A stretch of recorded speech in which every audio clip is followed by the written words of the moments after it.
"Touch me again and I'll scream," she whispered. Mafia boss pulled the maid closer. In the dark hall, the alarm did not beep. It buzzed, a low and vibrating hum against the wooden crate Mila Santos used as a nightstand, dragging her from a dreamless sleep into the biting cold of 4 in the morning. Mila did not groan. She did not roll over and bury her face in the thin pillow to steal 5 more minutes. She simply opened her eyes, staring up at the slanted ceiling of the attic room that had been her home for the last 6 months.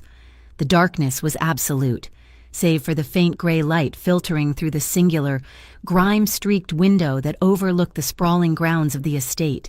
Her body ached.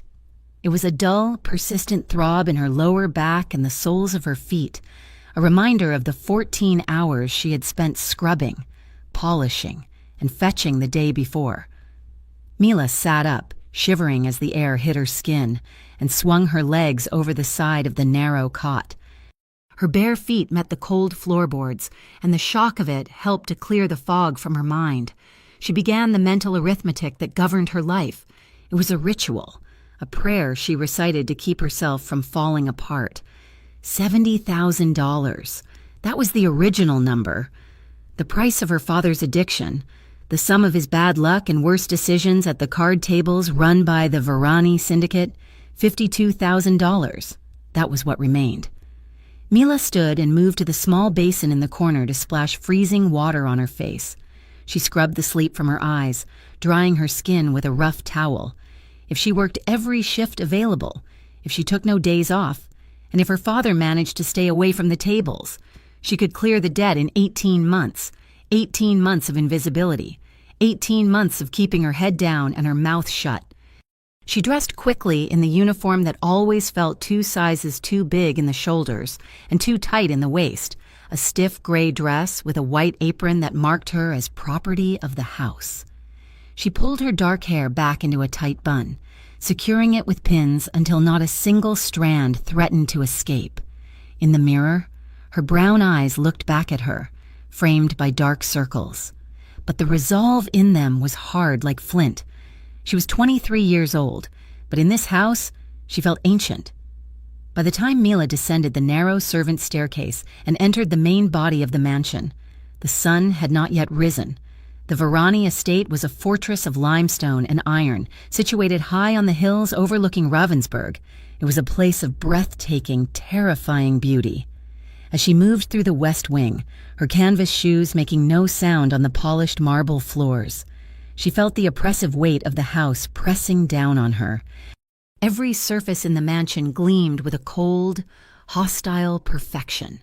Massive oil paintings of stern-faced men and women, ancestors of the Varani bloodline, lined the walls, their eyes seeming to follow her as she dusted the baseboards. Crystal chandeliers hung like frozen tears from the high ceilings, catching the faint light of the security monitors that blinked red in the corners of every room. This was not a home. It was a monument to power, built on fear and maintained by violence. Mila kept her eyes on the floor. It was the first rule of survival here. Do not look. Do not listen. Do not exist. She passed 2 men in dark suits standing guard near the entrance to the library. They were thick-necked and silent, their hands clasped loosely in front of them. But Mila knew what bulged beneath their tailored jackets.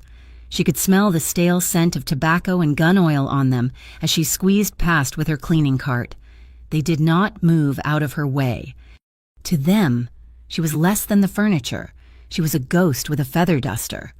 She hurried to the kitchen, her heart rate settling only when she was among the clatter of pots and the smell of brewing coffee. But even there, the shadow of the man who owned them all loomed large. Dante Varani. Mila had seen him only a handful of times in 6 months, and never close enough to see the color of his eyes. He was a figure of whispers and terror, the head of the Varani syndicate, the man who held her father's life in his palm like a crushed die. She saw him from the periphery of the dining room when she was allowed to clear the plates after a formal dinner. He sat at the head of the long mahogany table, separated from his lieutenants by a vast expanse of polished wood. He was in his early 30s, younger than the men he commanded, but he possessed a stillness that the others lacked. He was sharply dressed, always in suits that cost more than Mila would earn in a decade, cut to fit his broad shoulders and lean frame with military precision. He did not shout, he did not laugh. He spoke in a low, controlled baritone that made the other men at the table stop eating and lean in to listen. He was ruthless. He was precise. He was the monster in the castle. And Mila did everything in her power to stay out of his path, but the house had a way of shrinking when he was inside it. Later that morning, Mila was assigned to clean the library, a room usually forbidden to the lower staff. The head housekeeper, Mrs. Goretti, had barked the order at her, citing a spilled drink from the night before that needed immediate attention. Mila had entered the room cautiously, the smell of old paper and leather rushing to meet her. She was on her hands and knees, scrubbing a stain from the Persian rug. When the heavy oak doors opened, Mila froze. She scrambled to gather her bucket and rags, intending to flee, but the voice that drifted into the room froze her in place. It was him. Dante Varani walked into the library, his phone pressed to his ear. He did not see her crouched behind the high-backed leather armchair. "I do not care about the delay," Dante said, his voice cutting through the silence of the room like a razor. "If the shipment is not in the warehouse by midnight, you tell Salvaro that he can explain the loss to me in person, and tell him to bring a shovel." The threat was delivered with such casual, icy indifference that Mila felt a shiver race down her spine. This was the monster. This was the man who ordered deaths as easily as he ordered wine. Dante ended the call and tossed the phone onto the desk. He sighed, a heavy, weary sound that seemed to scrape against the silence. Mila held her breath, her heart hammering against her ribs like a trapped bird. She waited for him to leave, praying he would not walk around the desk and find her there. But he did not leave. Instead, Dante walked over to the fireplace, where a single silver frame rested on the mantel. Mila peeked through the gap between the chair and the wall, her curiosity momentarily overriding her survival instinct. Dante stood in front of the photograph. His posture, usually so rigid and commanding, slumped slightly. He reached out, his long fingers adjusting the frame by a fraction of an inch, ensuring it was perfectly straight. It was a picture of a woman, beautiful, dark-haired, with a smile that reached her eyes. His mother. Mila knew the stories. She had died when Dante was just a boy, a casualty of the life his father had chosen. For a long moment, the ruthless crime boss stood there, his hand lingering on the cold silver of the frame. He looked tired, not just physically exhausted, but soul-weary. The harsh lines of his face softened, revealing a glimpse of something human beneath the armor of the syndicate leader. He looked lonely. Then, the mask slammed back into place. Dante straightened his cuffs, turned on his heel, and strode out of the room without ever looking down. Mila let out a breath she felt she had been holding for minutes. She finished cleaning the spot on the rug with trembling hands, the image of his gentle touch on the picture frame burning in her mind. It made no sense. A man who threatened people with shovels should not have hands that moved with such tenderness. It made him real, and that was dangerous. It was easier to hate a monster than a man. The day wore on, bleeding into evening. The mansion grew quiet as the staff retreated to their quarters and the guards rotated their shifts. Mila, however, was behind schedule. She had been tasked with polishing the wainscoting in the long corridor of the East Wing, near Dante's private office. It was tedious work, requiring her to kneel on the hard floor and buff the wood until it shone like glass. The grandfather clock in the hall chimed 11. Mila's knees were bruised, and her fingers smelled of lemon oil and beeswax. She was alone in the semi-darkness, the only light coming from the wall sconces that cast long, distorted shadows across the floor. She was just finishing the last section, preparing to stand up and stretch her aching back, when the door to Dante's office cracked open. A beam of golden light sliced across the hallway floor. Voices spilled out, angry, hushed, and urgent. "We have a leak. Rico, I know we have a leak." Mila froze. She knew that voice. It was Dante, but darker and angrier than she had heard him in the library. "Rico Marino, the consigliere," replied. his tone placating but tense. "We are looking into it, Dante. But the Costello crew is moving fast. They know about the shipment routes. They know about the safe houses. Someone is feeding them everything." Mila's stomach turned to ice. She knew she should not be here. Hearing this conversation could get a person killed. She grabbed her spray bottle and her rag, moving as silently as she could, trying to inch backward into the shadows of the alcove behind her. "If Costello strikes tonight," Dante snarled, the sound of glass shattering following his words, likely a tumbler thrown against the wall. "We're going to lose the South Territory. Find the rat. Rico. I do not care who it is. I want them found, and I want them dealt with. I will handle it," Rico said, "but you need to be careful. If they have someone on the inside, you are a target in your own home." "I am always a target," Dante replied, his voice dropping to a deadly calm. "Go, handle it." Mila scrambled to her feet, panic seizing her chest. She had to get away before Rico came out. She turned to run back toward the servants' stairwell, but in her haste, her foot caught on the edge of the runner rug. She stumbled forward just as the office door swung fully open. Dante stepped out, turning to say one last thing to Rico, and walked straight into her. The impact knocked the wind out of her. She collided with a wall of solid muscle and expensive fabric. Her spray bottle hit the floor with a loud clatter that echoed like a gunshot in the silent hallway. Her rag fluttered down to land on Dante's polished shoe. Mila gasped, stumbling back, losing her balance. She flailed, expecting to hit the hard marble floor, but a hand shot out and clamped around her wrist. The grip was iron strong. Dante yanked her forward to steady her, pulling her out of the open hallway and against the wall, away from the line of sight of the office door where Rico was still gathering his papers. Silence descended, heavy and suffocating. Mila was pressed against the silk wallpaper, her heart hammering so hard she thought it might bruise her ribs.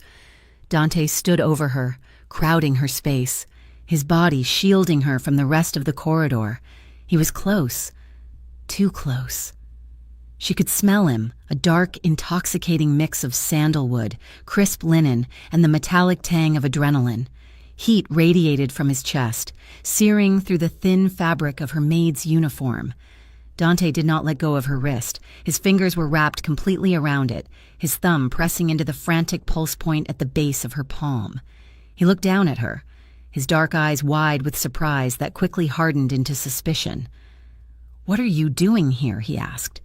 His voice was a low rumble, barely a whisper, but it carried a menace that made Mila's knees weak. I was cleaning," Mila stammered, her voice trembling. I didn't hear anything." His gaze swept over her face, sharp and assessing. He was looking for a lie. He was looking for a reason to make her disappear. The hallway was dim, the shadows clinging to his sharp jawline and the hollow of his throat.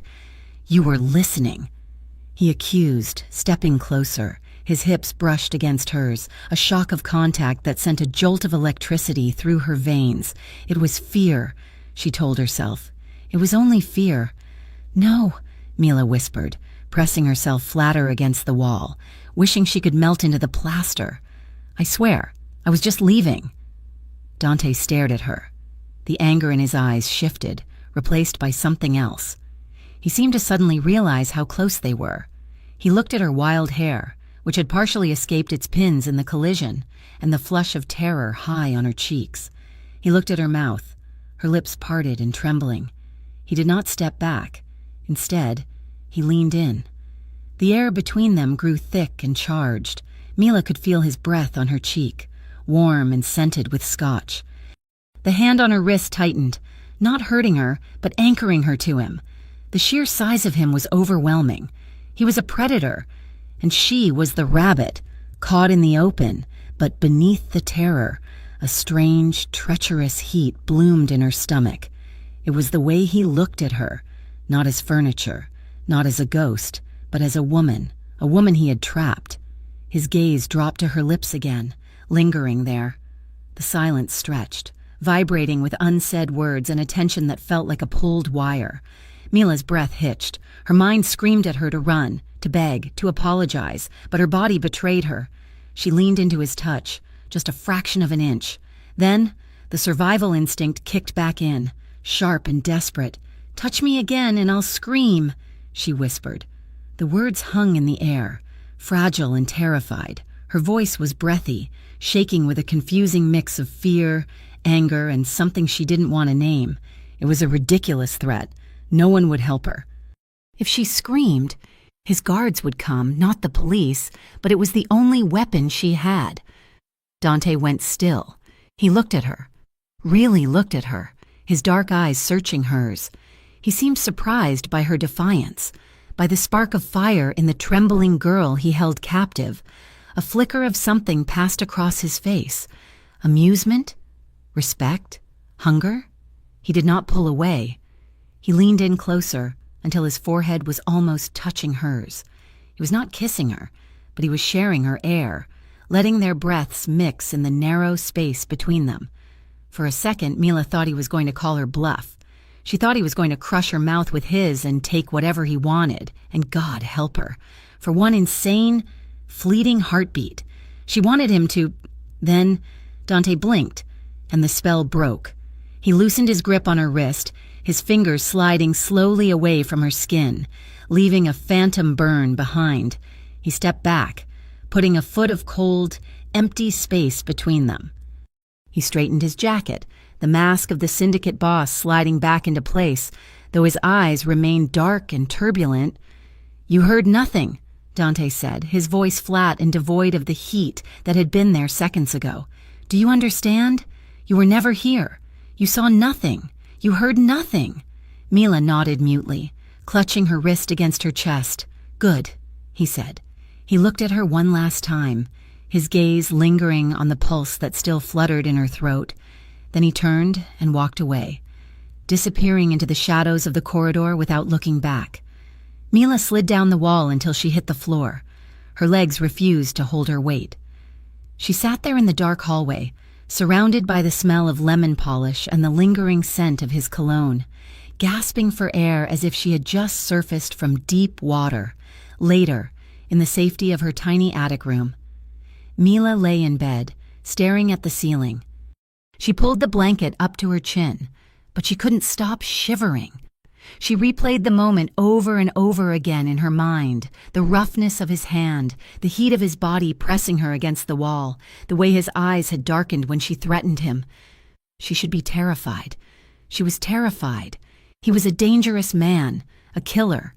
The reason her father was a broken shell of a person. But as she drifted toward a restless sleep, Mila touched her own wrist where his fingers had been. Her skin still felt warm, and in the quiet of the night, she could not lie to herself. It wasn't just fear that made her heart race. It was the sudden, terrifying realization that when he had leaned in, she hadn't wanted him to stop. The morning sun that bled through the heavy velvet drapes of the Varani estate was pale and watery, offering little warmth to the stone walls of the mansion. For Mila Santos, the light marked the beginning of another day of performance. She pulled her gray uniform onto her body, smoothing the stiff fabric over her hips, and checked her reflection in the cracked mirror of her attic room. Her face was composed, her hair pinned back in a severe bun that allowed no stray wisps to escape, but her hands told a different story. They trembled. It was a fine, almost imperceptible tremor, shaking the tips of her fingers whenever she reached for her hairbrush or buttoned her collar. It was the aftershock of the night before, a physical memory of being pressed against the wall in the dark hallway, trapped by the scent of sandalwood and the overwhelming presence of Dante Varani. Mila forced herself to breathe, in, out. She had a job to do. She had a debt to pay. $52,000 stood between her and freedom, and she could not afford to let a moment of fear or the confusing, hot twist of attraction that had accompanied it derail her. She descended the servants' stairs, her canvas shoes silent on the wood. The house was waking up, the low hum of activity starting in the kitchen where the cook was already shouting orders. Mila kept her head down, grabbing a stack of linens and a silver coffee service tray. She moved through the corridors like a shadow, making herself small, making herself invisible. But the house felt different today. every shadow looked like him. Every footstep on the floor above sounded like his. When she had to pass the specific stretch of hallway near the East Wing office, her chest tightened so painfully that she had to stop for a second, clutching the silver tray against her apron to stop the rattling of the china cups. The air there still seemed to hold the charge of his anger and the ghost of his breath against her cheek. "Touch me again and I'll scream." She had actually said that to the head of the Varani syndicate. The memory made her stomach turn over with a fresh wave of nausea. In the dining room, Dante sat at the head of the long mahogany table. He was alone. The morning light caught the sharp angles of his face, illuminating the dark stubble on his jaw that he had not yet shaved away. He was reading a file, his brow furrowed in concentration, a cup of black coffee steaming near his hand. Mila entered the room, her heart hammering a frantic rhythm against her ribs. She moved to the sideboard to refill the carafe, praying he would not look up. She focused entirely on her task, her movements mechanical. Lift, pour, set down, do not look at him. Dante did not turn his page. He did not move his head, but his eyes shifted, lifting from the text to track the woman moving across the periphery of his vision. He watched her hands. He saw the way the silver pot shook slightly as she lifted it. He saw the flush that rose on her neck, staining her pale skin a deep, reactive pink whenever she came within 10 feet of him. She was terrified of him. That was good. Fear kept people alive in his world. Fear kept them loyal, or at least obedient, but beneath the satisfaction of his control. Dante felt a prickle of irritation. It sat hot and uncomfortable in his chest. He was annoyed that he noticed the shaking of her hands. He was annoyed that he remembered the exact shade of brown her eyes were when they had widened in the dark hallway. He was the head of the most powerful crime family in the state. He had a war brewing with the Costello crew, a traitor in his ranks, and millions of dollars in shipments to coordinate. He did not have time to be distracted by a maid with a debt she could never hope to pay. Yet, as she turned to leave the room, keeping her eyes fixed firmly on the carpet, Dante found himself tracking her exit until the heavy door clicked shut behind her. He clenched his jaw, annoyed at his own lack of discipline, and forced his eyes back to the file in front of him. Later that afternoon, the rhythm of Mila's day was shattered by a new order from Mrs. Goretti. "The boss wants his private office cleaned," the housekeeper said, handing Mila a bucket of specialized wood polish and a set of microfiber cloths. "He's out meeting with his captains. Go now, and be quick about it. Do not touch the papers on his desk. Do not move anything unless you have to." Mila nodded, taking the supplies, but her insides turned to water. The office, his sanctuary, the place where she had overheard the conversation that had nearly gotten her killed. She walked to the double oak doors, her hand hovering over the brass handle for a long moment before she summoned the courage to push it open. The room was empty, bathed in the golden light of the afternoon sun. It smelled intensely of him, a mix of old paper, leather polish, and that distinct, spicy cologne that seemed to cling to the air long after he was gone. Mila moved into the room, leaving the door slightly ajar. She started with the bookshelves, dusting the spines of leather-bound volumes that looked as if they had been read 100 times. She moved to the leather armchairs near the fireplace, wiping down the wood. The leather was worn in places, soft and creased, shaped by the weight of a man who spent long, sleepless nights sitting there, staring into the fire. It was an intimate detail, a sign of humanity in a room that felt like a command center. She reached the massive mahogany desk last. It was covered in stacks of files, maps, and a laptop that was closed. Remembering Mrs. Goretti's warning, Mila moved carefully, dusting around the edges of the chaos. Her eyes landed on a small, framed photograph tucked behind a crystal decanter, almost hidden from view for anyone sitting on the other side of the desk. She paused, her cloth hovering in midair. It was a picture of a woman with dark, laughing eyes, holding a small boy in her lap. The boy was looking up at her with an expression of pure, unguarded adoration. He had a small scrape on his chin and dirt on his knees. It was Dante. It had to be. The boy in the photo looked nothing like the cold, lethal man who ruled this house, and yet the shape of the eyes was the same. Mila felt a strange pang in her chest. He had been a child once. He had been loved. He had a mother who laughed. It was a stark contrast to the violence she knew governed his life now. It made him seem lonely. She shook her head, scolding herself for the thought, and reached for the heavy crystal paperweight that sat atop a stack of invoices. It was a solid block of glass, etched with the Varani family crest. She lifted it to dust underneath. The door clicked shut behind her. Mila jumped, her heart leaping into her throat. The sudden movement made her fingers slip on the smooth, polished glass of the paperweight. It tumbled from her grasp, gravity pulling it toward the hardwood floor where it would surely shatter. She gasped, lunging for it, but a hand shot out from behind her, faster than thought. Large, warm fingers clamped over hers, trapping the paperweight against her palm just inches before it hit the desk. Mila froze. She was pressed back against a hard, solid chest. An arm was reached around her, enveloping her. The hand covering hers was rough, the skin calloused, radiating a heat that seemed to sear through her own cold fingers. She stopped breathing. Dante stood directly behind her, his body acting as a cage.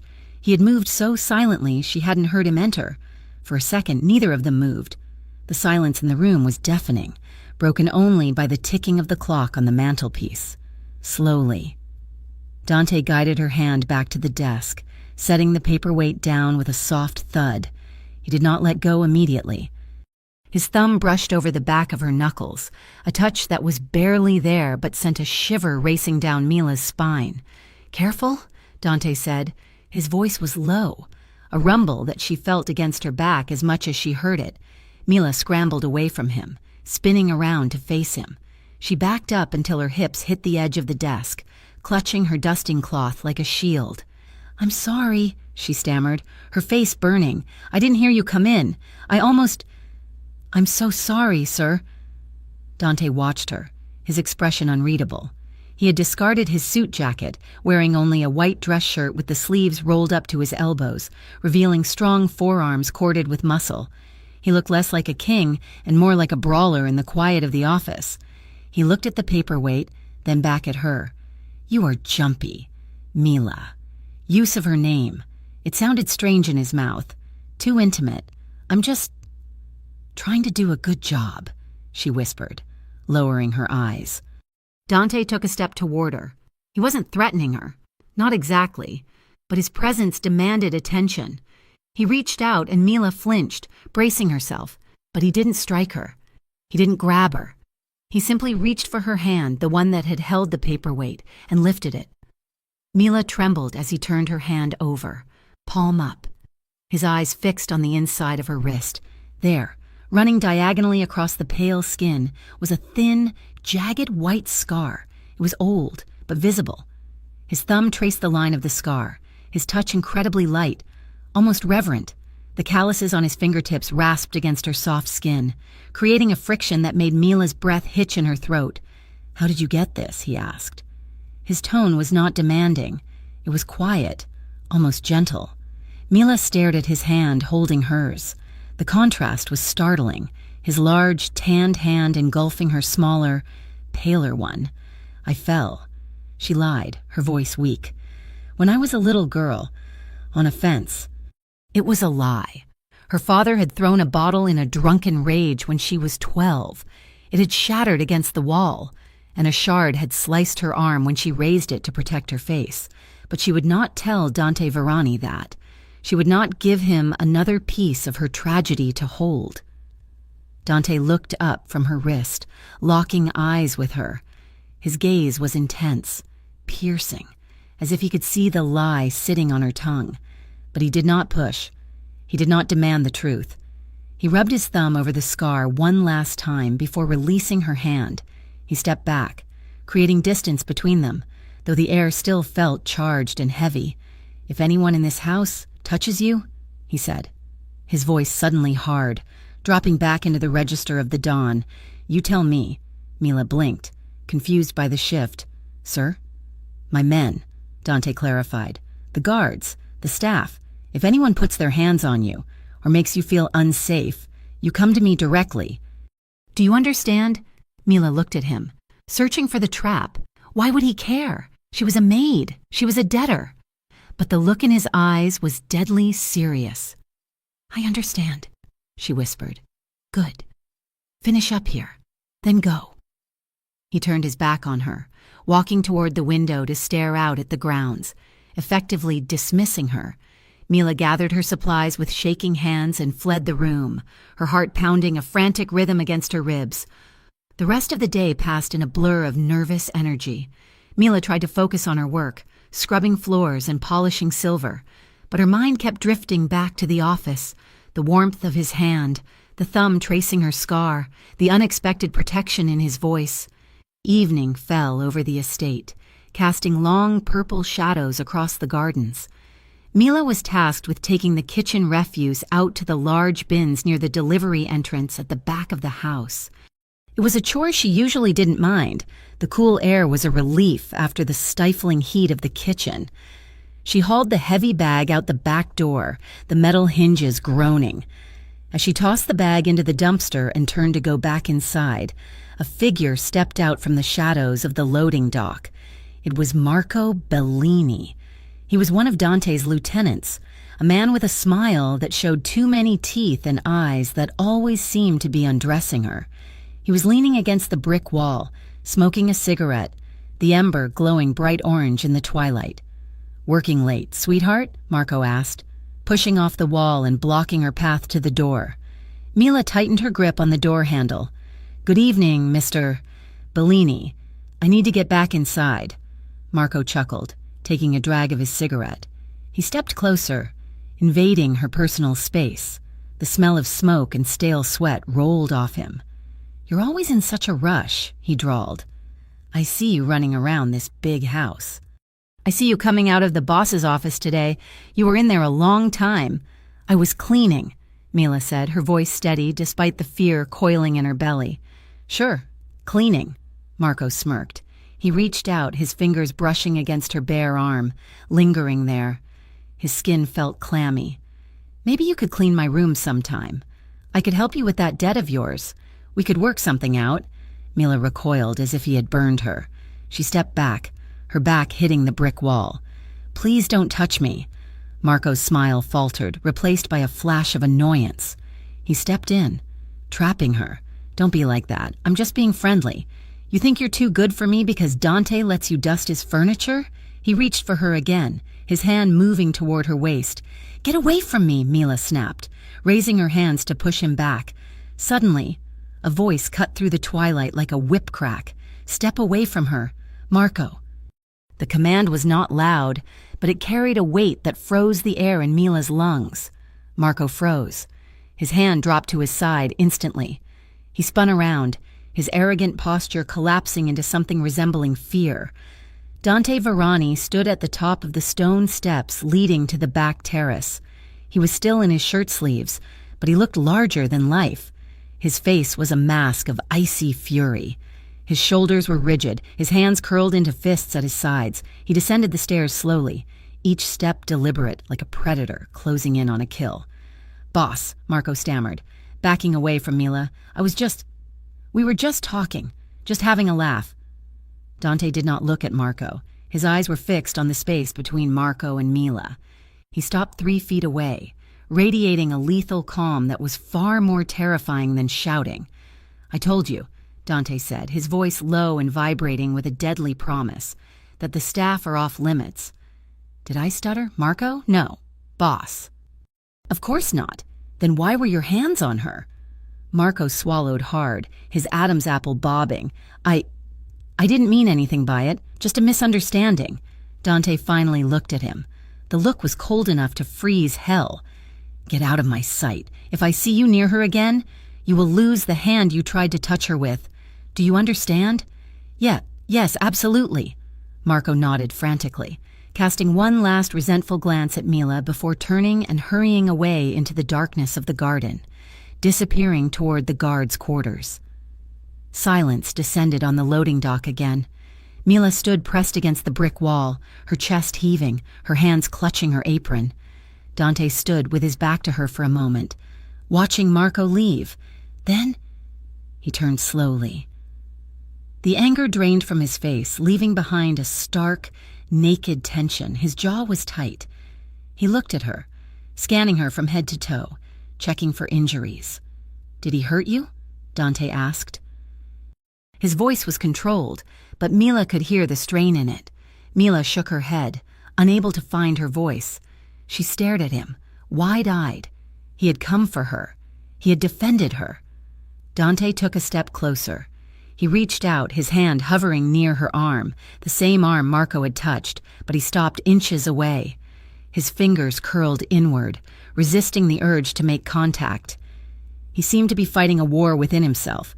"Mila," he said, and the use of her name again broke something inside her. "Are you okay?" She saw it then. The mask had slipped. Behind the stern. Ruthless eyes of the Mafia Don. There was real concern. A flicker of humanity, a worry that had nothing to do with business and everything to do with her.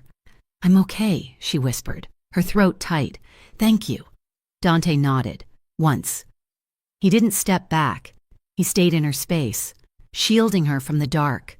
Their eyes locked. The seconds ticked by, stretching into something dangerous. The air between them was thick with unsaid words, with the memory of the hallway, the office, and now this. She watched his gaze drop to her mouth, her breath hitched, a small, audible sound in the quiet night. Dante's pupils dilated. He leaned in, just an inch, drawn by a magnetic pull neither of them could control. Then he clenched his jaw, squeezing his eyes shut for a brief second as if in pain. He pulled back, abruptly ending the moment. "Go inside," he said, his voice rough. "Lock the door." He turned and walked away, disappearing up the stairs into the shadows of the mansion, leaving Mila standing alone in the cooling night, her heart pounding with the terrifying realization that her savior was far more dangerous to her heart than the man who had threatened her. The name Castello began to move through the Varani estate like a draft of cold air, felt before it was heard. It started in the garage, where the mechanics whispered about slashed tires and marked territory, and it drifted up to the kitchens, where the delivery drivers spoke in hushed tones about roadblocks and missing shipments. By the time the rumors reached the housekeeping staff, the threat had taken on a heavy, suffocating shape. The Castello crew was making moves in Ravensburg, and the Varani mansion was transforming from a home into a fortress. Mila Santos felt the shift in her bones. The atmosphere in the house, usually cold and precise, became brittle. Security tightened with suffocating efficiency. New faces appeared in the corridors, men with thick necks and eyes that scanned every shadow. The gates remained locked even during the day, and the delivery vans were searched before they could approach the service entrance. Every phone call seemed to be taken in a whisper. Every meeting behind closed doors lasted hours longer than usual. Mila tried to keep her head down. She focused on the rhythm of her work, counting the strokes of her broom, the folds of the laundry, the beat of her own heart. But it was impossible to ignore the tension that radiated from the men in suits. They looked like coiled springs, waiting for a reason to snap. And at the center of the storm stood Dante Varani. If the house was tense, Dante was a wire pulled to the breaking point. Mila saw it in the way he moved, his strides longer and faster, his shoulders perpetually set in a rigid line. He spent hours on the phone, his voice a low, lethal rumble that echoed through the lower floors. He stopped sleeping. Mila knew this because when she arrived in the library at dawn to clean, the ashtrays were full, and the scent of scotch hung heavy in the air. Yet as the world outside his gates grew more dangerous, Dante seemed to be drawn inward, finding strange, quiet excuses to cross her path. It began with small things. He started asking for coffee in his office at odd hours, times when he usually would have poured it himself from the carafe on the sidebar. When Mila entered with the tray, he would not dismiss her immediately.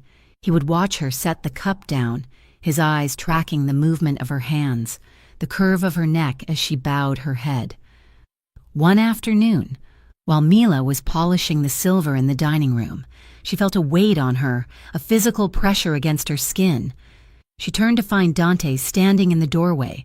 He was not looking at his phone. He was not talking to Rico. He was simply watching her. When their eyes met, he did not look away. He asked her if the Polish fumes were too strong, a mundane question that sounded bizarre coming from a man who was currently coordinating a turf war. 2 days later, she was in the kitchen, preparing a late meal for the staff. The cook had gone home, and the house was silent. Mila was chopping vegetables, humming a soft, nameless melody under her breath, a habit she had kept since childhood to soothe her nerves. She did not hear him enter. She only realized he was there when the air in the kitchen shifted, becoming heavier, charged with his specific gravity. Mila froze, her knife hovering over a red pepper. She turned slowly. Dante was leaning against the doorframe. His arms crossed over his chest. He had discarded his jacket, and his white shirt was unbuttoned at the collar, his tie gone. He looked exhausted, deep shadows bruising the skin beneath his eyes, but his gaze on her was intense and focused. "Don't stop," he said softly. Mila blinked, her pulse jumping in her throat. "Sir?" "The humming," Dante said. "It was nice. It sounded peaceful." Mila flushed, gripping the handle of the knife tighter. "I didn't know you were there. I'm sorry." Dante pushed off the doorframe and walked into the kitchen. He did not come close enough to touch her, but he entered her orbit, standing on the other side of the prep island. He picked up an apple from the fruit bowl, turning it over in his hand, studying it as if it held the secrets of the universe. "Do not apologize," he said. "Quiet is a rare commodity in this house. Mila, I take it where I can find it." He looked at her then, and the raw hunger in his expression had nothing to do with food. It was a hunger for normalcy, for the simplicity of a woman humming in a warm kitchen while the world burned down outside. He stayed there for 10 minutes, eating the apple in silence while she finished chopping, the rhythmic sound of the knife against the wood filling the space between them. When he left, he said nothing, but the air remained warm where he had been. The weather turned 3 nights later. A storm rolled in off the coast, battering Ravensburg with gale-force winds and rain that lashed against the windows like gravel. The mansion groaned under the assault, the wind howling through the chimneys. It was nearly midnight. Mila had been asked to bring a tray of tea and sandwiches to the strategy room on the 2nd floor, where Dante and his lieutenants had been holed up for 6 hours. She was exhausted, her feet ached, and her eyes burned with fatigue. She was walking down the long gallery on the 2nd floor, the heavy silver tray balanced in her hands. The storm raged outside, flashes of lightning illuminating the portraits on the walls in stark, terrifying bursts of white light. Suddenly, a deafening crack of thunder shook the house. The lights flickered once, twice, and then, with a final audible pop, the mansion plunged into absolute darkness. Mila gasped, stopping dead in her tracks. The blackness was total. It pressed against her eyes, thick and suffocating. A second later, the backup alarms began to beep, sharp, piercing sounds that echoed eerily in the vast hallway. Panic flared in her chest. She was blind. She took a hesitant step forward, trying to remember where the wall was, but her foot caught on the edge of a runner rug that had been kicked up. Mila pitched forward. She tried to correct her balance, but the heavy tray threw her off. She fell hard, her knees hitting the floor first. The tray crashed down with a catastrophic noise, shattering china and glass spraying out across the marble in the dark. She cried out, a small, sharp sound of pain and fear. She was on her hands and knees in the pitch black, surrounded by invisible shards of jagged porcelain. "Don't move!" The command came from down the hall, sharp and authoritative. It was Dante. Mila froze, her breath coming in shallow. Terrified gasps. She could hear running footsteps, heavy and fast, coming toward her. "Dante?" she whispered into the dark. "Stay exactly where you are, Mila," he ordered, his voice getting closer. "Do not try to stand up." A moment later, the dim, amber glow of the emergency track lights buzzed to life near the ceiling. They offered barely any illumination, casting long, distorted shadows that stretched across the floor, but it was enough to see. Dante slid to a halt beside her. He was breathing hard, his gun drawn in his right hand, held low against his thigh. He scanned the hallway instantly, checking for threats, his instincts screaming that the blackout was an attack. But when he saw the shattered tea set and Mila kneeling amidst the wreckage, the soldier vanished, and the man appeared. He holstered the weapon in a fluid motion and dropped to his crouch beside her. "Are you hurt?" he demanded, his eyes scanning her face. I don't know," Mila stammered. She was shaking, the adrenaline of the fall mixing with the fear of the dark. "I dropped the tray. I'm so sorry. I couldn't see." "Forget the damn tray," Dante snapped, but there was no heat in it, only urgency. He reached out, his large hands closing gently around her wrists. His touch was warm, grounding her in the chaos. He held her hands steady, preventing her from putting them down on the floor where the razor-sharp shards of the teapot lay waiting. "Let me see," he murmured, in the dim, ghostly light. His face was inches from hers. Mila could see the faint stubble on his jaw, the dark circles under his eyes, and the tension that bracketed his mouth. He looked fierce and worried. He turned her hands over, inspecting her palms. His thumbs brushed lightly against her skin, sweeping away a crumb of broken biscuit. The sensation sent a jolt of electricity through her that had nothing to do with the storm outside. "There," he said quietly. He lifted her left hand. A small shard of white porcelain had nicked the fleshy part of her palm.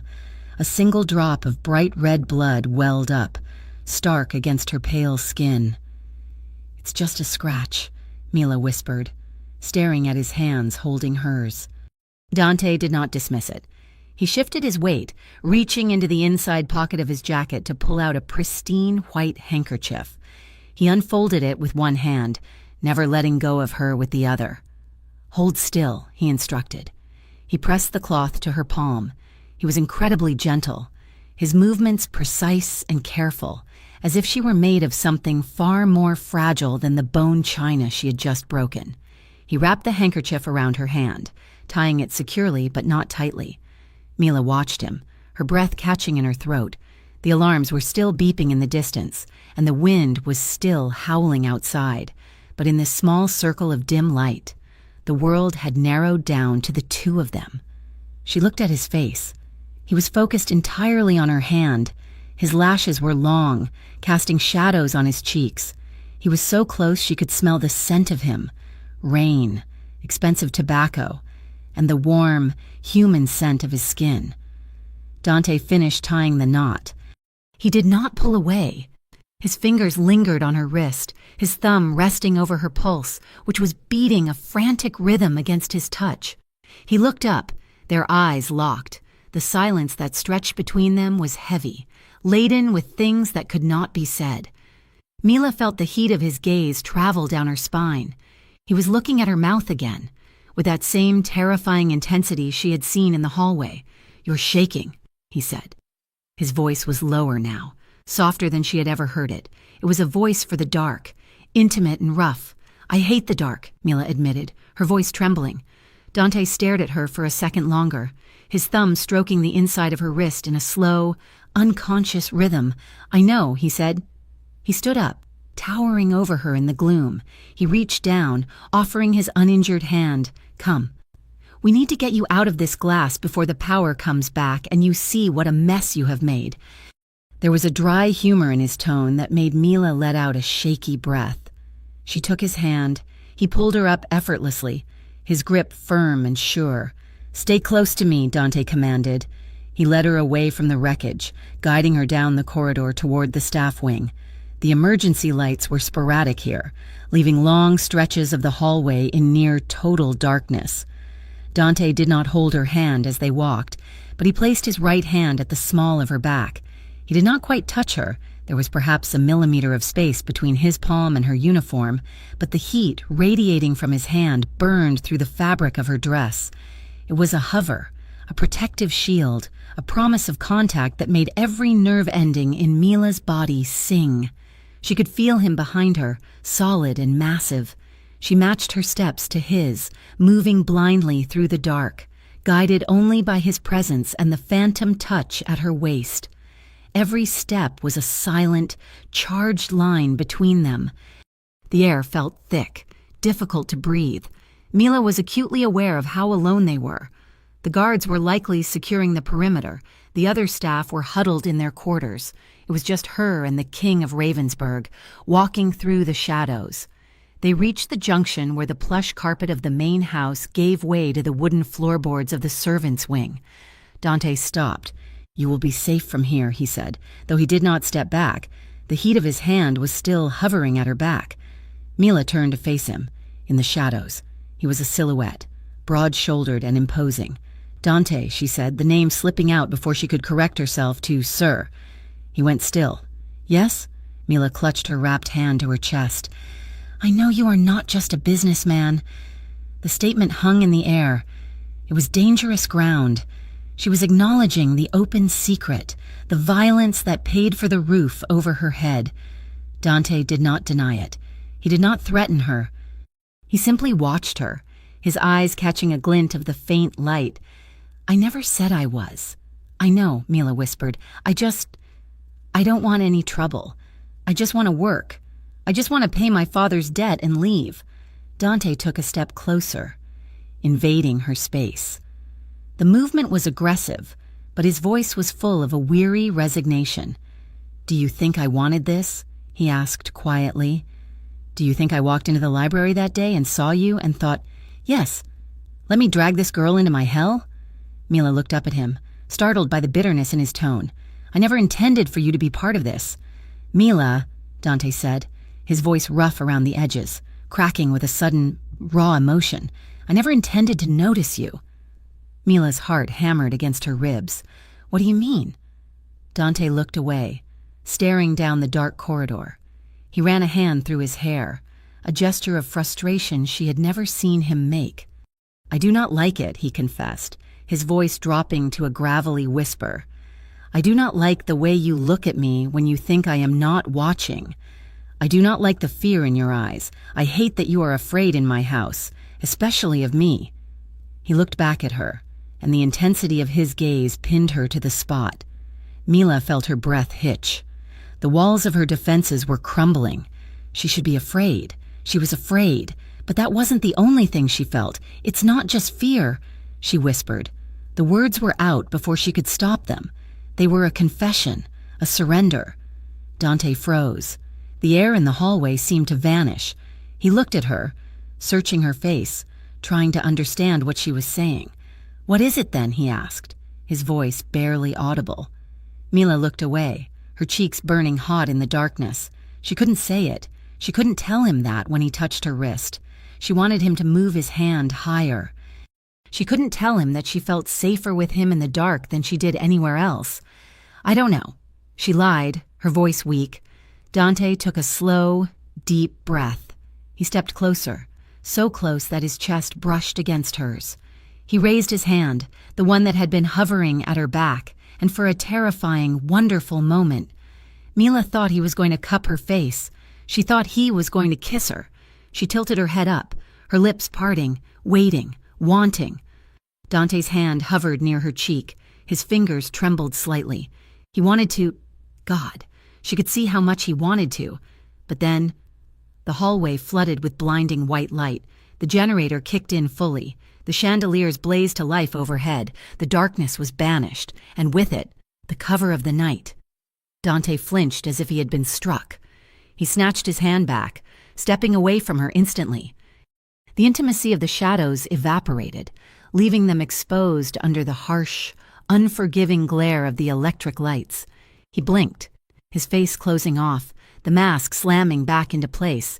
He looked at her one last time, his eyes dark with frustration and a profound, aching regret. "Go to your room, Mila," he said, his voice flat and distant. "Stay there until morning." He turned on his heel and walked away, his stride long and purposeful, heading back toward the war room and the violence that awaited him. Mila stood alone in the bright, empty hallway. She looked down at her hand, wrapped in the white linen handkerchief of a Mafia boss. She brought the cloth to her nose and inhaled. It smelled of him.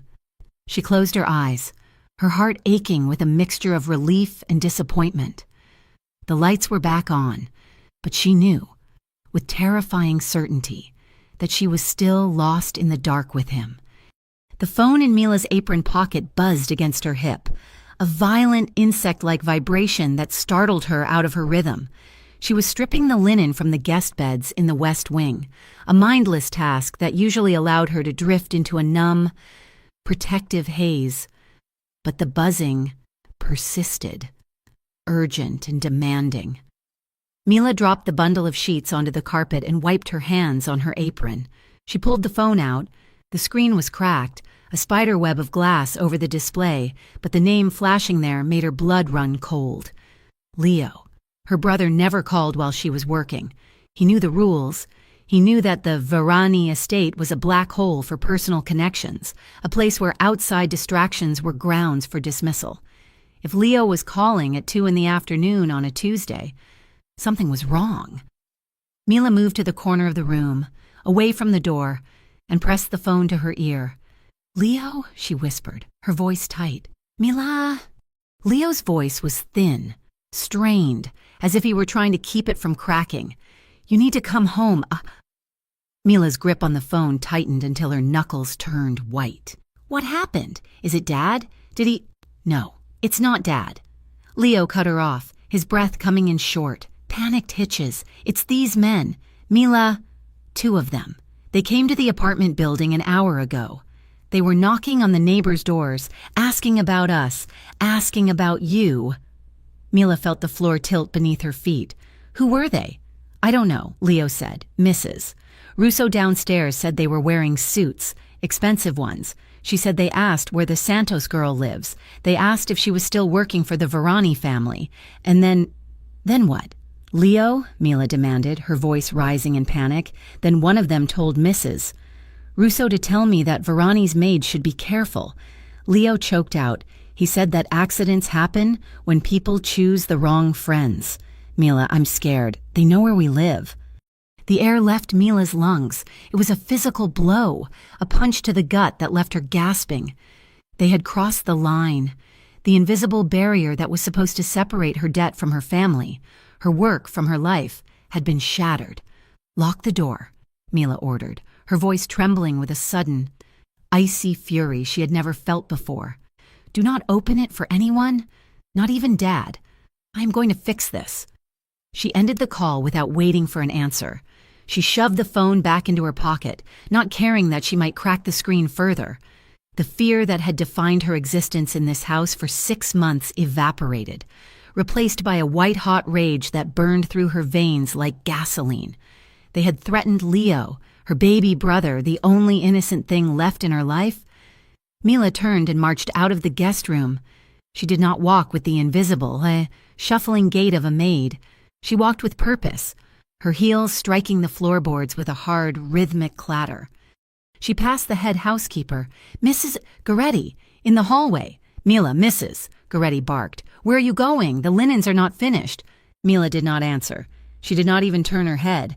She kept walking, turning the corner toward the main staircase, descending the marble steps 2 at a time.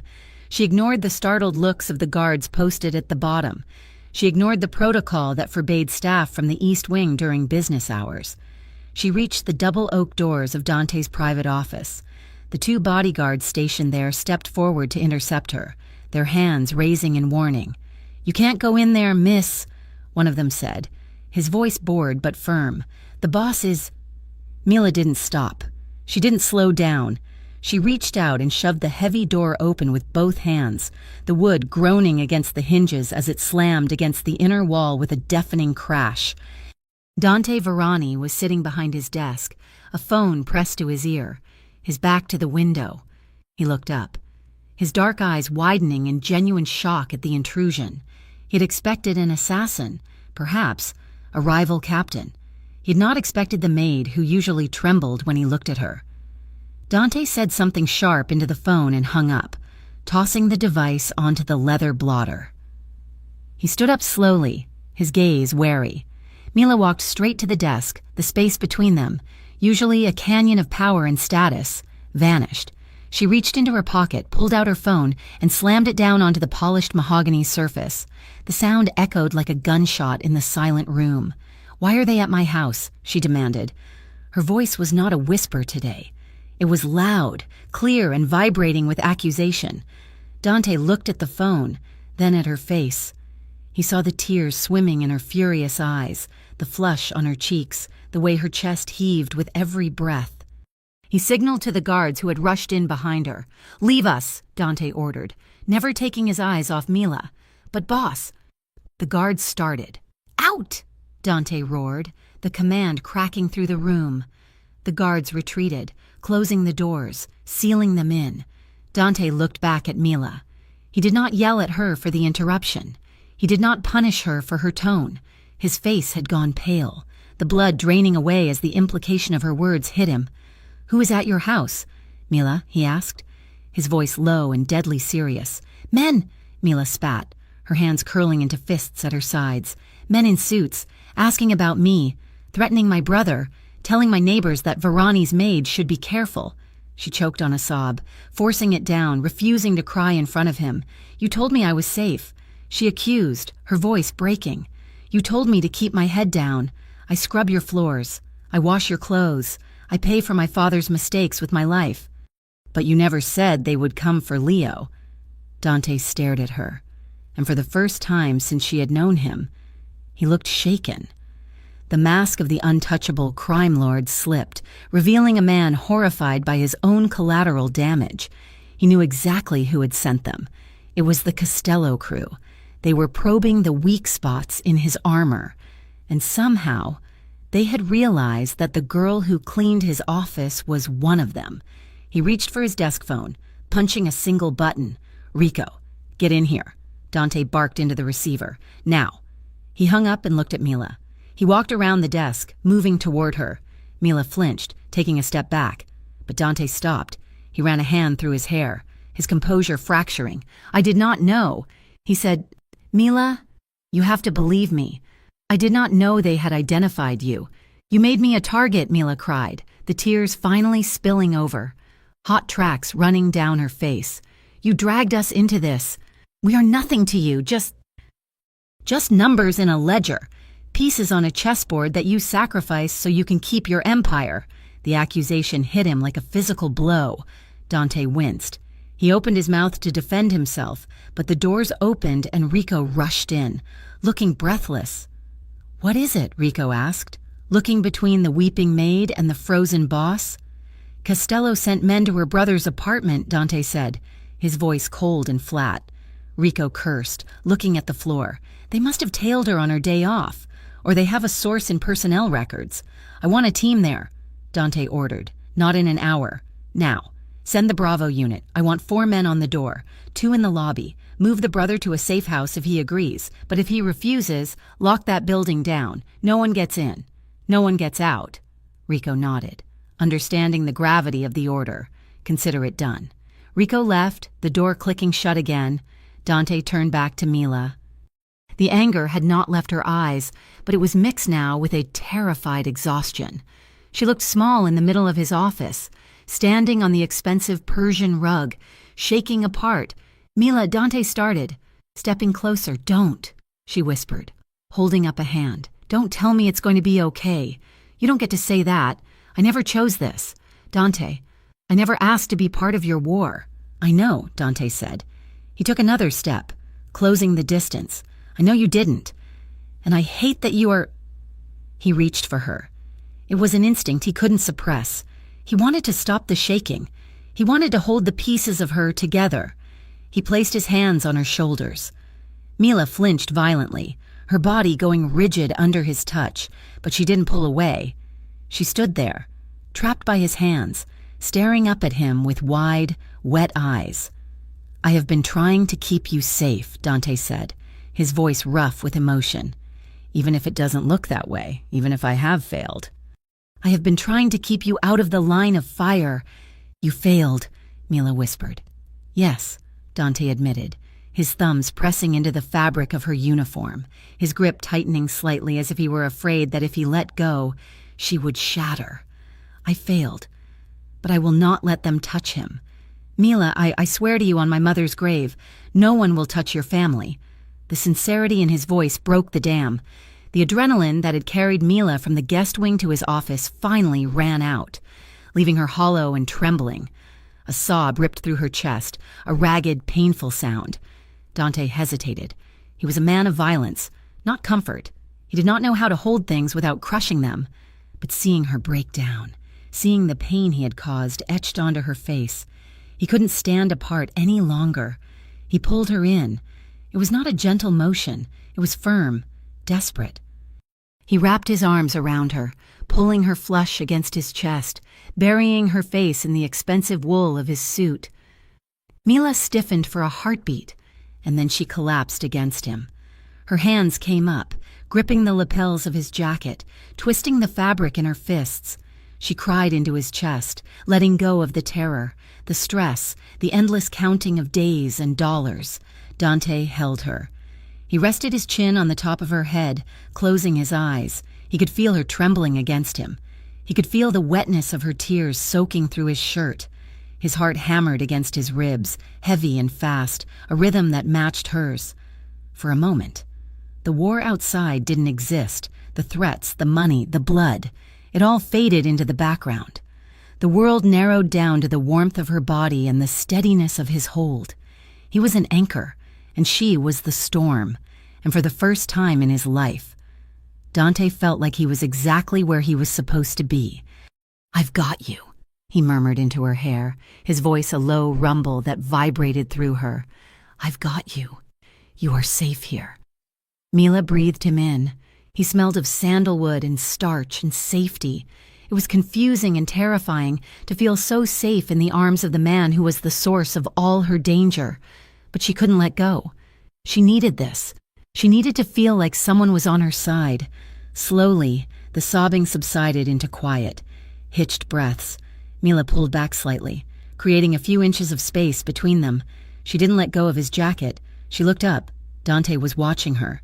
His face was open, unguarded in a way she had never seen. His dark eyes searched hers, tracking a tear that rolled down her cheek. He lifted a hand, his knuckles brushing the tear away. His skin was rough, warm against her damp face. "Mila?" he whispered. It was a question, a plea. He tilted her chin up with his fingers, guiding her gaze to his. Mila's breath caught in her throat. Her lips parted, a silent invitation she hadn't meant to give. Her lashes were wet, clumped together, framing eyes that looked at him with a mixture of fear and wonder. Time seemed to stretch, thin and fragile. Dante leaned down. He moved slowly, giving her every second to push him away, to scream, to run. He paused a breath away from her lips, his gaze dropping to her mouth, then back to her eyes. He was asking. Mila didn't move away. She didn't breathe. Dante closed the distance. His lips brushed hers. It was soft at first, tentative, a testing of the waters. It was a kiss that asked for forgiveness as much as it asked for permission. Mila froze. Her mind screamed at her that this was wrong, that this was madness, that this was the man who owned her debt. But her heart, traitorous and loud, silenced the logic. She responded. She softened against him, her head tilting back.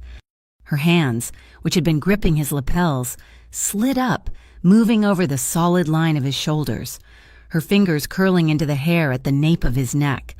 A low sound rumbled in Dante's throat.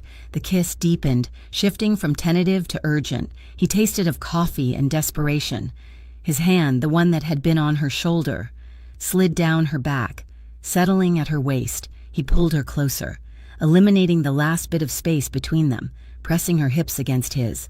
It was electric. It was a collision of two lonely orbits, a spark in the dark that flared into a flame. Mila opened to him, and the kiss became a conversation, a desperate exchange of everything they couldn't say. Fear, anger, need. Dante's arm tightened around her waist, lifting her slightly onto her toes. He wanted to consume her. He wanted to take her and hide her away from the world where nothing could ever hurt her again. But the thought was a blade, hiding her. The reality of who he was and who she was crashed back into him. He was the target. She was the leverage. Kissing her wasn't saving her. It was painting a target on her back in bright, neon red. Dante broke the kiss. He pulled back, gasping for air, his forehead resting against hers. His eyes were squeezed shut, his face twisted in a mask of pain. "No," he whispered, his voice rough and broken. "No." Mila stood there, her lips swollen, her breath coming in short pants. She blinked, dazed, the world slowly coming back into focus. "Dante," she breathed.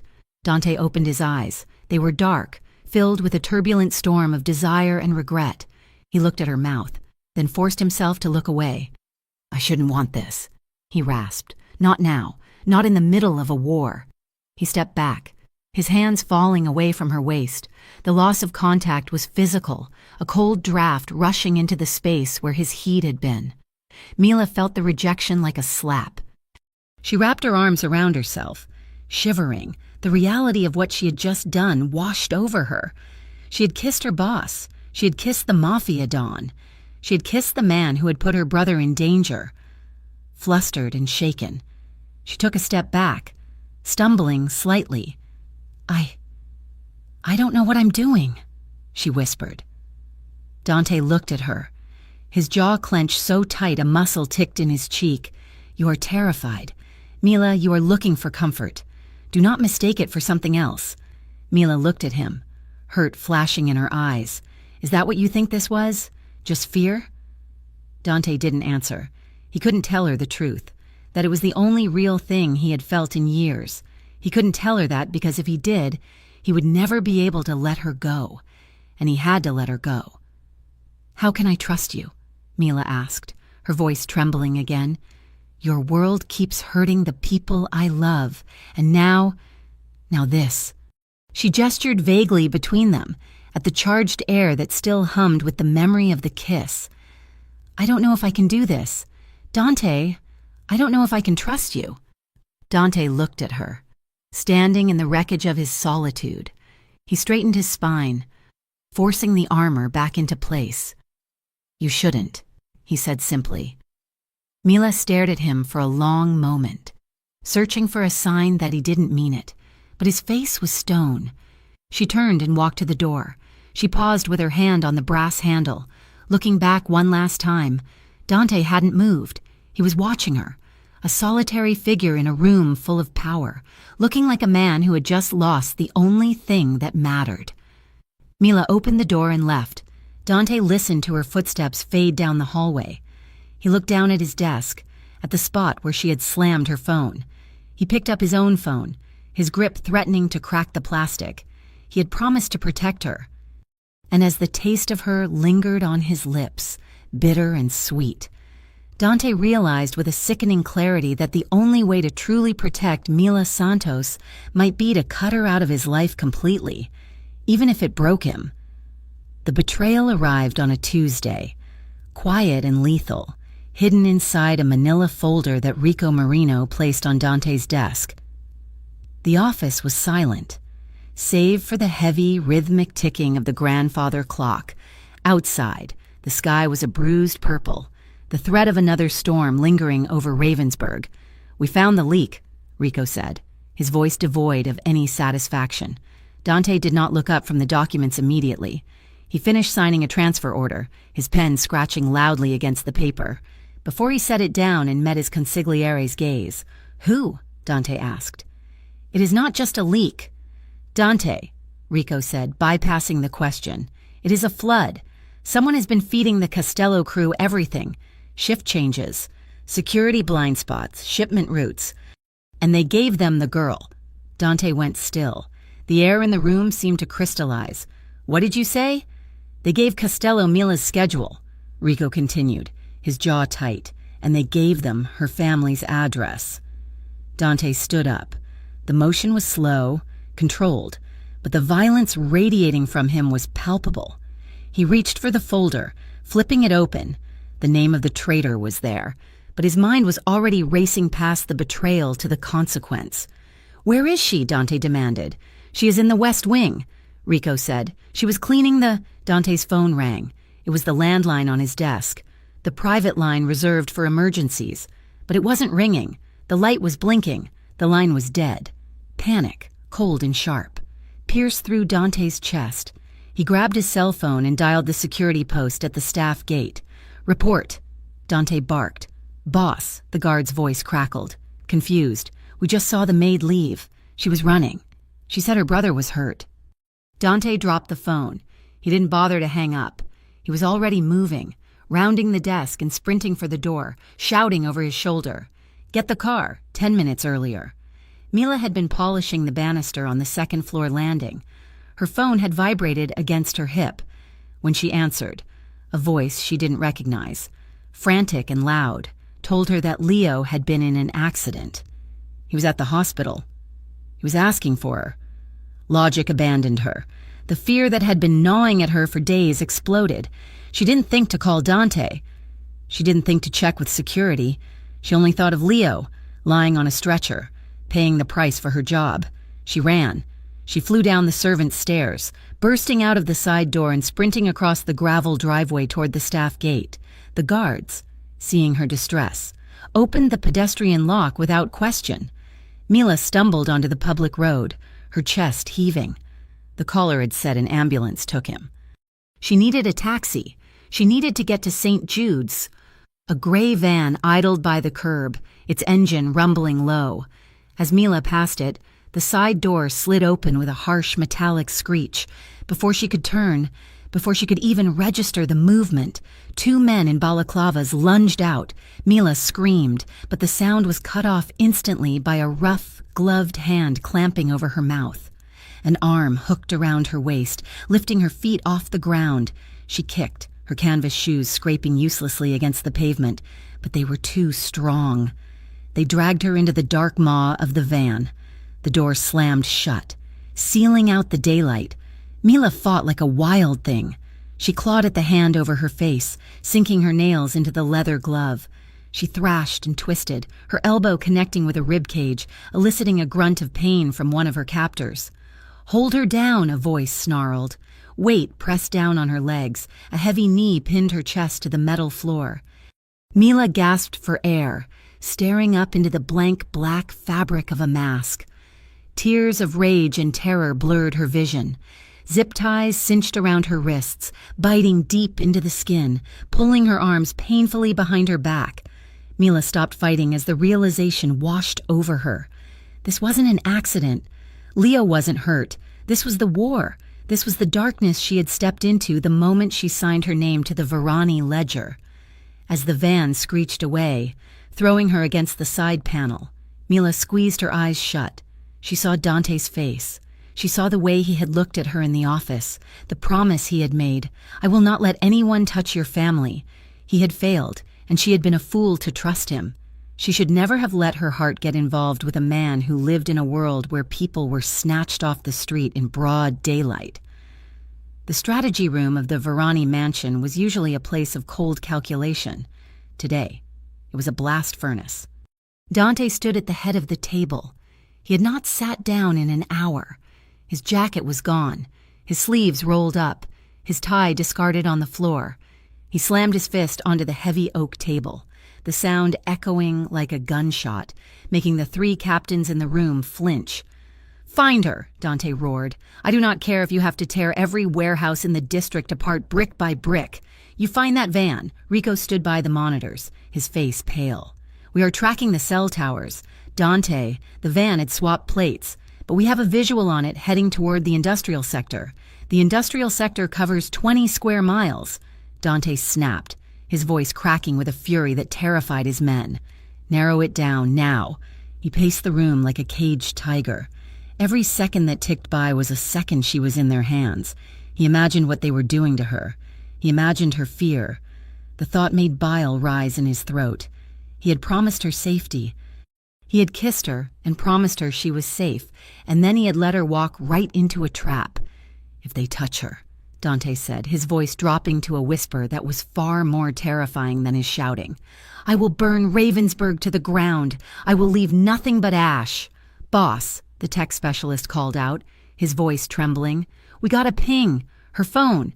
They must have turned it on to taunt us, or they forgot to destroy it. It's at the old cannery, near the docks." Dante stopped pacing. He looked at the map on the screen. The cannery. That was Vince Costello's territory. "Load up," Dante ordered, grabbing his shoulder holster from the table. "We move now." "Enrico?" "Yes, boss. Bring the medic." The warehouse smelled of brine, rust, and old blood. It was a cavernous space, lit by high, yellow sodium lights that cast long, sickly shadows across the concrete floor. The sound of water lapping against the pylons outside echoed through the metal walls. Mila sat in a wooden chair in the center of the room. Her wrists were raw from struggling against the plastic ties. Her hair had come loose from its bun, falling in a tangled curtain around her face.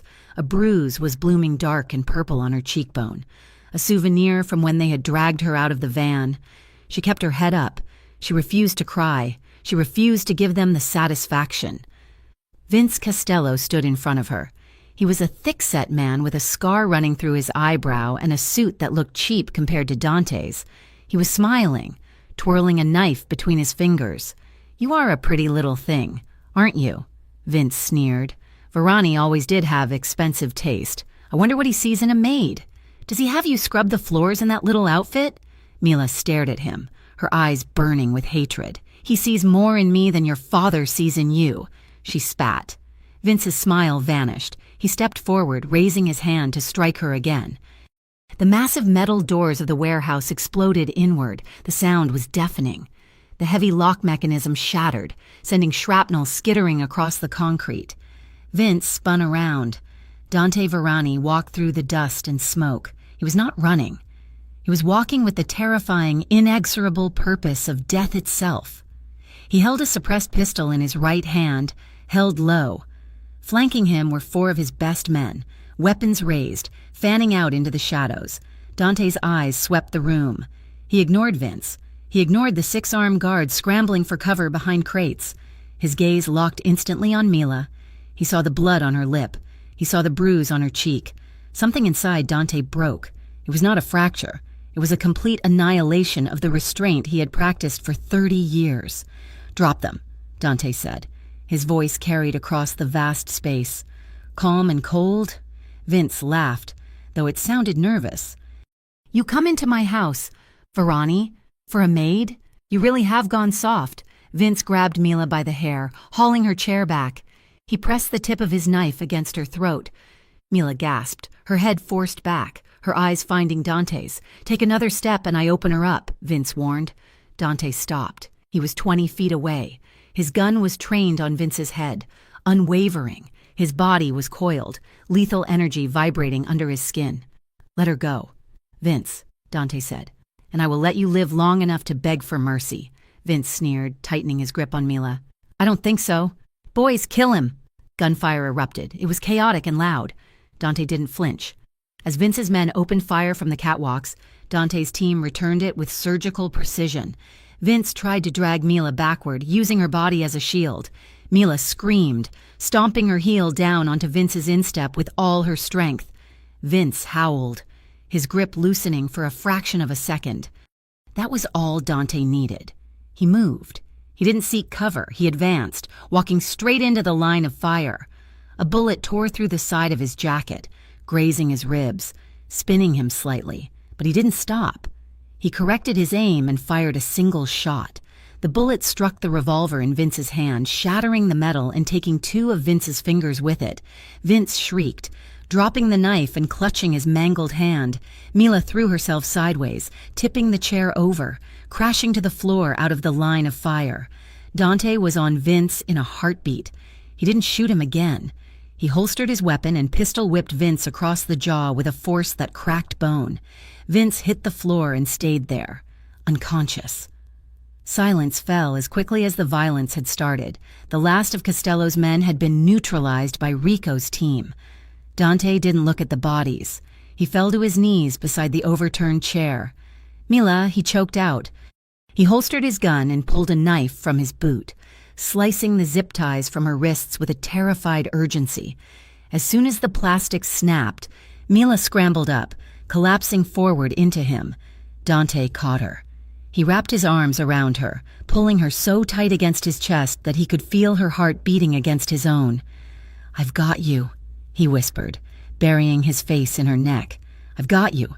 You're safe." Mila clutched his jacket, her fingers digging into the wool. She was shaking violently, the adrenaline crashing out of her system. She sobbed, a raw, open sound of relief. "You came. She wept against his shirt. "You came. I will always come for you." Dante swore, his voice thick with emotion. "Always." He pulled back slightly, cupping her face in his hands, his thumbs brushing away the tears and the dirt.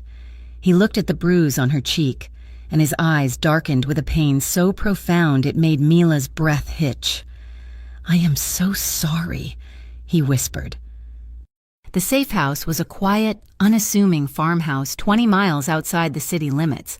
It was sterile and secure, guarded by a dozen men who stood in the darkness of the perimeter. Inside, the air was warm.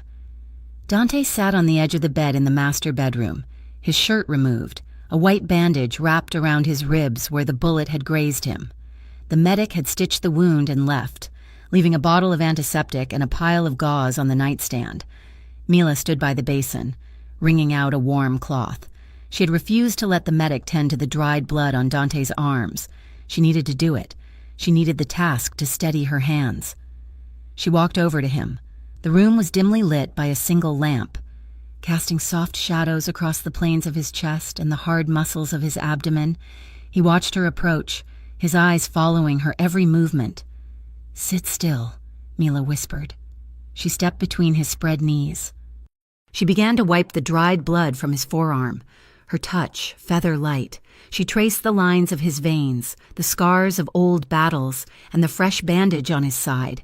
Dante hissed in a breath as the warm cloth touched a bruise on his shoulder. "Does it hurt?" Mila asked, pausing. "No." Dante lied. Mila looked up at him. Her eyes were red-rimmed but clear. She looked at the bandage on his ribs. "You took a bullet for me." "It was a graze," Dante dismissed, but his voice lacked its usual authority. "You walked into fire," Mila corrected. "For a maid. For you," Dante said intently. "I would have walked into hell." Mila dropped the cloth into the basin. Her hands were trembling again. She looked at him, really looked at him. The man who had terrified her. The man who had saved her. The man who was currently looking at her as if she were the only source of light in the world. The fear that had defined their relationship was gone, burned away in the warehouse. What remained was something sharper, brighter, and infinitely more dangerous. She realized then how close she had come to losing him. If that bullet had been 2 inches to the left. The thought made her knees weak. She reached out, placing her hands on his bare shoulders. His skin was hot, alive. "Thank you," she whispered. Dante shook his head.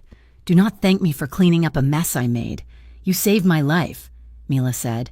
She leaned in. She moved slowly, giving him time to stop her. But Dante didn't move. He sat frozen, his breath suspended in his chest. Mila pressed her lips to his. It was not like the kiss in the office. That had been desperate, confused. This was deliberate. It was an offering. It was an acceptance of the blood on his hands and the scar on his soul. Dante let out a ragged groan. His restraint shattered. He wrapped his arms around her waist and pulled her onto his lap. Mila gasped as her body collided with his, her legs straddling his hips, the intimacy of the position stealing the air from the room. He kissed her back with a hunger that shook them both. His hands tangled in her hair, tilting her head back to deepen the angle. He tasted of survival and need. Mila's hands explored him, tracing the line of his jaw, the column of his neck, the broad expanse of his back. She pressed herself closer, needing to feel the solidity of him, needing to prove to herself that they were both here, both alive. Dante. She breathed against his mouth. "Mila!" He groaned, his forehead resting against hers. I cannot let you go. Not again. Don't," she whispered. She kissed the corner of his mouth, his jaw, the pulse point under his ear. Her fingers skimmed over the bandage on his ribs, careful and reverent. Dante pulled back just enough to look at her. His eyes were dark pools of emotion.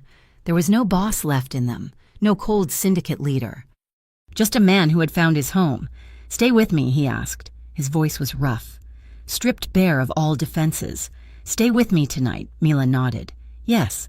Dante reached out and clicked off the lamp, plunging the room into darkness. But this time, the dark wasn't scary. It was a blanket, a shield. He pulled her down with him onto the bed. They held each other in the quiet, hands tracing skin, whispers lost in the fabric of the pillows. There were no more debts, no more titles, just the two of them, clinging to each other in the aftermath of the storm, promising silently that whatever came next, they would face it together. The morning sun filtered through the gaps in the heavy curtains, painting stripes of dust motes and gold across the safe house bedroom. Mila stirred, the heaviness of sleep slowly lifting, replaced by the acute awareness of the arm draped over her waist. She turned her head on the pillow. Dante was asleep. It was a sight she had never thought she would see. The lines of tension that permanently bracketed his mouth had smoothed out. His breathing was deep and even, his dark lashes resting against his cheeks. Without the armor of his suit and the weight of his empire, he looked younger. He looked like the boy in the photograph on his desk, the one who had been loved before he was hardened. Mila lay there, her heart aching with a complicated, terrifying fullness. For the first time, she allowed herself to look at him not as the Don of the Varani Syndicate, not as the man who held her father's debt, but simply as a man who had walked into gunfire for her, a man whose skin felt warm against hers. She imagined a life like this, a life where waking up next to him didn't mean hiding in a safe house with armed guards at the perimeter, a life where coffee was just coffee, not fuel for a war. The thought was seductive, wrapping around her like a warm blanket, but it was terrified by the reality of who he was. Could a man like Dante Varani ever truly stop, or would the violence always follow him, dragging her down with it? Dante shifted, his brow furrowing as consciousness returned. His eyes opened, dark and instantly alert, scanning the room before settling on her face. The hardness melted away, replaced by a sleepy, unguarded softness that made Mila's breath hitch. "Good morning," he rasped, his voice rough with sleep. "Good morning," Mila whispered. He pulled her closer, burying his face in the crook of her neck, inhaling deeply. For a few minutes, they pretended the world outside didn't exist, but the world had a way of breaking in. The burner phone on the nightstand buzzed, vibrating aggressively against the wood. Dante stiffened. The man was back. The lover vanished, replaced instantly by the boss. He sat up, wincing slightly as the movement pulled at the stitches in his side, and grabbed the phone. "Varani," he answered, his voice cold and clear. Mila sat up, pulling the sheet around her, watching his face. She saw his jaw clench. She saw the knuckles of his hand turn white as he gripped the phone. "Are you sure?" Dante asked. He listened for another moment, his expression darkening into a lethal mask. "I want him at the garage. Noon. Tell him I am ready to negotiate terms of surrender." He hung up and tossed the phone onto the bed. He ran a hand through his hair, letting out a long, ragged breath. "Rico found the traitor," Dante said, looking at the wall. "Who?" Mila asked, though a cold knot was already forming in her stomach. "Marco Bellini," Mila gasped. Marco, the lieutenant who had cornered her by the loading dock, the man with the clammy hands and the eyes that undressed her. It made sickening sense. His ambition, his resentment when Dante had humiliated him in front of her. It had all festered into betrayal. "He has been working with Costello for months," Dante continued, his voice devoid of emotion. "He gave them the routes. He gave them your brother's address. And he is not alone. Rico believes Marco has a dozen men inside the organization ready to flip." "What are you going to do?" Mila asked. Dante turned to her. He didn't answer the question. Instead, he reached out and took her hand, his grip bordering on painful. "I am getting you out," he said. Mila blinked. "What?" "Rico has a car waiting. There is a plane at the private airfield. I have set up an account in your name in Zurich. It is enough money to pay your father's debt 10 times over and start a new life. You grab Leo and you go. Today." He was sending her away. The realization hit Mila like a physical slap. After everything, after the warehouse, after the night they had just shared, he was cutting her loose. "No," Mila said. Dante looked at her, his eyes pleading. "Mila, listen to me. This is about to end, and it is going to end badly. Marco is expecting a negotiation, but I am going there to burn the rot out of my organization. It will be a bloodbath. I cannot protect you if you are here." "I am not leaving you," Mila said, her voice rising. Dante stood up, pacing the small room. "You have to. Do you think I want this? I want you to be safe. I want you to live a life where you do not have to know what a gunshot sounds like. I know what a gunshot sounds like because you took a bullet for me," Mila shouted, standing up to face him, ignoring the trembling in her legs. "You risked everything to get me out of that warehouse. And now you think I am just going to take a check and run? You think I am going to leave you to face them alone?" Dante stopped pacing. He looked at her, stunned by her ferocity. "Running won't fix anything, Dante," Mila said, stepping closer, her eyes blazing with tears she refused to shed. "If I leave now, I leave the best part of myself behind. I leave you." Dante stared at her. He saw the stubborn set of her jaw, the fire in her eyes. She was not a maid anymore. She was a partner. She was a survivor. He closed the distance between them, grabbing her face in his hands and kissing her hard, a kiss of desperation and gratitude. "You are a fool," he whispered against her lips. "Maybe," Mila replied, her voice shaking, "but I am your fool." Dante rested his forehead against hers. He knew he couldn't force her. And God help him, he didn't want to be alone. "Fine," he said, "but you stay with Rico. You stay in the car. You do not come out until I say it is over." The meeting place was an abandoned parking garage on the edge of the city, a concrete skeleton of a building that smelled of gasoline and decay. The wind whistled through the open sides, carrying the distant sound of the city that had no idea a war was ending in its underbelly. Dante stood in the center of the third level. He wore a black coat over his suit to hide the bandage on his ribs. He was alone, standing in the open, a perfect target. Mila watched from the back seat of a black sedan parked 3 ramps down, hidden in the shadows. Rico sat in the driver's seat, checking his weapon, his eyes glued to the rearview mirror. "Stay down." "Mila," Rico muttered, "if this goes sideways, I am driving us out of here through the wall if I have to." Mila didn't answer. She peered over the edge of the window tint, her heart hammering against her ribs like a trapped bird. Up on the 3rd level, a convoy of 3 cars rolled to a stop. Doors opened. Marco Bellini stepped out. He looked smug. He wore a tailored suit that was too shiny, a poor imitation of Dante's style. He was flanked by 6 men, traitors, all of them. "Dante," Marco called out, his voice echoing off the concrete pillars. "You look tired, boss." "I am tired, Marco," Dante replied, his voice calm, carrying effortlessly in the quiet. "I am tired of looking at a rat and pretending it is a lion," Marco's smile faltered. He motioned for his men to spread out. "You always did have a sharp tongue. Shame it's going to get you killed. Costello sends his regards. He says the city belongs to the future, not the past." "The future?" Dante asked, taking a slow step forward. "You think you are the future, Marco? You are a middleman. You sold your loyalty for a promise from a man who would shoot you the moment you became inconvenient. Better than being a dead king." Marco spat. Mila watched, her breath fogging the glass. She saw the tension in Marco's shoulders. She saw the way his hand drifted toward the small of his back. "He's going to shoot him," Mila whispered. Rico cursed. "Hold on, up on the concrete stage, the conversation was ending. Surrender the territory.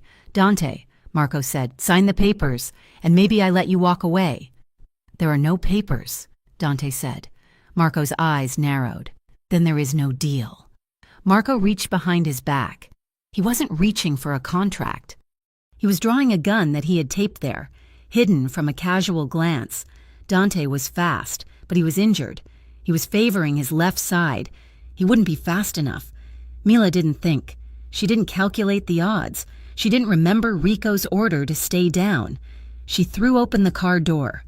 The sound of the heavy metal door slamming against the concrete barrier echoed like a thunderclap in the silent garage. "Dante!" Mila screamed, her voice tearing through the air. Marco flinched. His head snapped toward the noise, distracted for a fraction of a second by the unexpected shout from the shadows. That split second was all Dante needed. He moved with a fluid, practiced lethality. He drew the pistol from his shoulder holster before Marco could refocus. 2 shots rang out.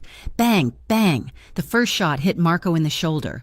Spinning him around, the gun flew from his hand, skittering across the concrete floor. Marco screamed, clutching his shoulder, falling to his knees. Chaos erupted. Marco's men raised their weapons, but before they could fire, red laser dots appeared on their chests from the shadows of the ramps above and below. Dante's loyalists, men Rico had positioned hours ago, stepped out. "Drop them!" Rico roared. Stepping out of the car with an assault rifle raised, the traitors froze. They looked at Marco, bleeding on the ground. They looked at Dante, who stood with his gun trained on Marco's head, his face a mask of cold fury. "It is over," Dante said. "One by one." The weapons clattered to the floor. Dante didn't look at the men. He walked over to Marco, kicking the fallen gun away. He looked down at the man who had betrayed him, the man who had threatened Mila. "You lose," Dante said simply. Dante turned his head, his eyes searching the shadows until they found Mila, who was standing by the open car door, her hands covering her mouth, shaking. He started to walk toward her, but then the sound of sirens began to wail in the distance. Not 1 or 2, but dozens, a symphony of approaching authority. Marco laughed, a wet, pained sound. "You hear that, Dante? The cops. You're finished too. We both go down." Dante looked back at him. "I know, I called them." Marco's eyes went wide. You rat." Dante holstered his gun. He looked at his loyal men. "Leave the weapons," Dante ordered, loud enough for everyone to hear. "Hands in the air. We surrender. No one fires a shot." "Boss?" one of the men asked, confused. "It is done," Dante said. "The Varani syndicate ends today." The sirens grew louder, filling the garage with blue and red strobe lights that bounced off the concrete walls. Tires screeched as police cruisers swarmed the ramps. Dante walked over to Mila. He had blood on his shirt from where his wound had reopened during the movement. He was breathing hard, sweating, but he looked lighter than she had ever seen him. "Why?" Mila whispered, tears streaming down her face. "Why did you call them?" "Because I am done," Dante said, his voice rough but certain. "I cannot protect you if I am the Dawn. I cannot love you if I am at war. I would rather go to prison as a man than live in that mansion as a monster." He reached out, his bloody hand hovering near her cheek before he pulled it back, not wanting to stain her. Mila didn't care about the blood. She stepped close, closing the gap, and cupped his face in her hands. She pulled him down and kissed him. It wasn't a kiss of passion. It was a vow. It was a promise sealed in the middle of a crime scene. "I will wait," she whispered fiercely against his lips. "I don't care how long. I will stand by you. Through the courtrooms, through the headlines, through the prison sentences, as long as you keep choosing this, as long as you keep choosing us." Dante rested his forehead against hers, closing his eyes as the police shouted commands to get on the ground. "I choose you," Dante whispered. "I choose you, Mila." He pulled away, raising his hands in the air, and turned to face the oncoming lights. The fall of the Varani syndicate was the headline of the year. The trials lasted for months. The courtroom was a circus of reporters and flashbulbs, detailing the decades of crime that had run Ravensburg. But the story had a twist. Dante Varani, the ruthless head of the family, turned state's witness. He gave them everything. The corruption in the city council, the connections to the Costello crew, the money laundering schemes that spanned 3 continents, in exchange for dismantling the entire organized crime network of the state. Dante was given a reduced sentence. Mila was there every day. She sat in the back row, wearing plain clothes, her hands clasped tightly in her lap. Whenever Dante was led in his orange jumpsuit and shackles, his eyes would find hers, and in that brief connection, they held an entire conversation of patience and hope. He served 3 years in a minimum security facility. Mila wrote to him every week. She moved Leo to a safe apartment, worked 2 jobs, and saved every penny. She waited. And then, one day, the gates opened. 2 years later, the kitchen was small, painted a cheerful, buttery yellow that caught the afternoon sun. It was nothing like the industrial, stainless steel cavern of the Varani mansion. There was no marble here, just scuffed linoleum and a wooden table that wobbled slightly on one leg. Mila stood at the counter, her hands dusted with white flour. She was wearing jeans and a soft, oversized sweater, her hair loose around her shoulders. She was laughing. Dante stood behind her, kneading dough. He wore a simple gray t-shirt and denim. The expensive suits were gone, replaced by the uniform of a man who worked with his hands in a local carpentry shop. The tension was gone from his shoulders. The shadows were gone from under his eyes. "You are making a mess," Dante grumbled, though his eyes were crinkling with amusement. "I am making dinner," Mila corrected, turning to face him. "You are just criticizing my technique." Dante smirked. "My technique is better." He reached out to grab the rolling pin, but his hand brushed against her waist. He paused, his touch lingering, warm and solid. He pulled her gently into his arms, trapping her against the counter. He held her like she was something precious, something he had fought a war to keep. Mila looked up at him. She reached up and wiped a smudge of flour from his cheek, her fingers tracing the faint scar on his jaw that remained from that night in the warehouse. He leaned down, nuzzling his face into her neck, his stubble grazing her sensitive skin. He kissed the spot just below her ear, making her shiver. She laughed, breathless and light.